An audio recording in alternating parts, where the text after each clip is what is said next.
January 3rd, 1945, General Montgomery, now in charge of all troops north of the Bulge, began a long-awaited counteroffensive, driving the Nazis back toward the east, gradually flattening and narrowing the Bulge.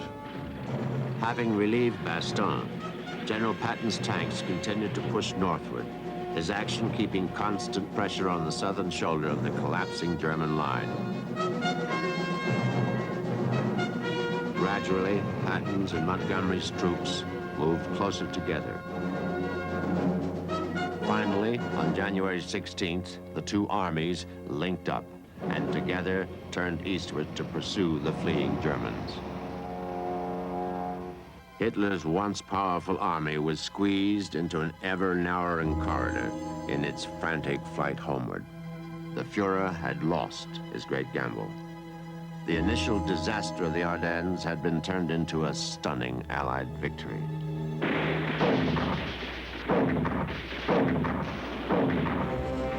It's generally accepted that the seeds of German defeat were sown in those first hours when countless acts of individual heroism once again set the American fighting man apart from his enemy.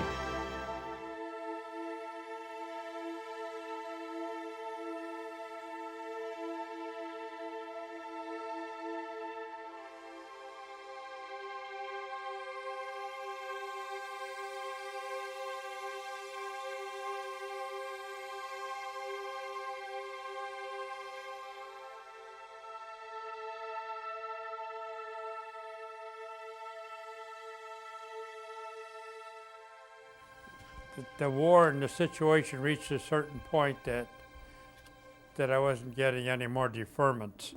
So I went to take my physical. I asked for the Navy.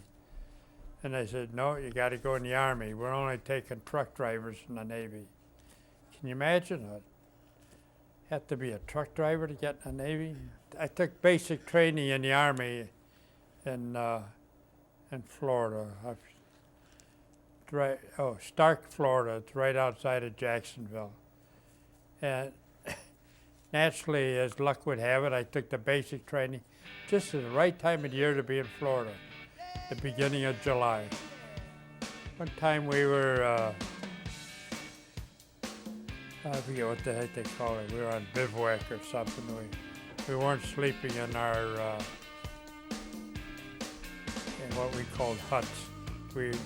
We were out in the open, and we were out there for a week. And lo and behold, we got hit with a hurricane. So that meant we're out in the open and no shelter, no nothing. So fortunately, in this bivouac area, they had some latrines. So I got to a latrine and I couldn't get in. You know, there were guys inside there and they had it bolted shut. So I hit the door with the butt of my rifle. I said, open up the damn door, I'll knock this thing down. So that worked, they let me in. So it was better than being out in the rain all night. I was trained to use a heavy weapon, they call it a heavy weapons company. And I learned how to use a Browning, a heavy-duty Browning automatic machine gun. It's 30 caliber. I forget what it fired, about 600 bullets a minute if you held your finger on the trigger long enough. Anyhow, that was a lot better than being a rifleman. What the purpose, what we were supposed to do is lend support to the riflemen. On the way overseas, we were in a converted luxury liner, a converted South America luxury liner. So I forget how many troops. I think there was about 10,000 troops aboard. Maybe I'm exaggerating. But anyhow, we didn't take a straight course. So it took 13 days to get over there. We landed in Marseille, France, was on the southern part of France. We rode boxcars, they called them 40 and 8s, 40 men or 8 horses, and rode that up to the area where the fighting was. The interesting part was on the way back to Marseille, France, to pick up the next load, they were taking German prisoners. So they were way better off than we were. There were so many guys on this converted luxury liner that they only fed us twice a day. And that wasn't quite adequate for me. So about the second or third day, they put me on KP. And heck, when you're on KP, you eat all you want. So I didn't turn in my my KP outfit, so I kept it. And every day I made a visit to the kitchen with my KP outfit on. I got 3 meals a day out of them. Well, you had to be able to outfox them, you know. By mid-November, the drive had stalled at the Siegfried Line, Germany's awesome west wall. And Allied commanders paused to plan their next move. Adolf Hitler was planning too, organizing one final blitzkrieg, a desperate gamble to turn certain defeat into victory.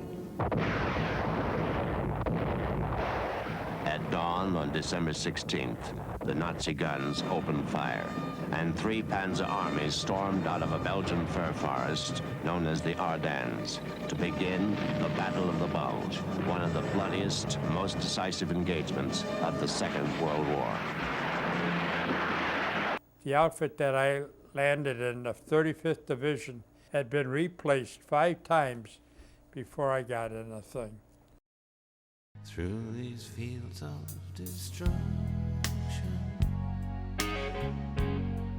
baptisms of fire,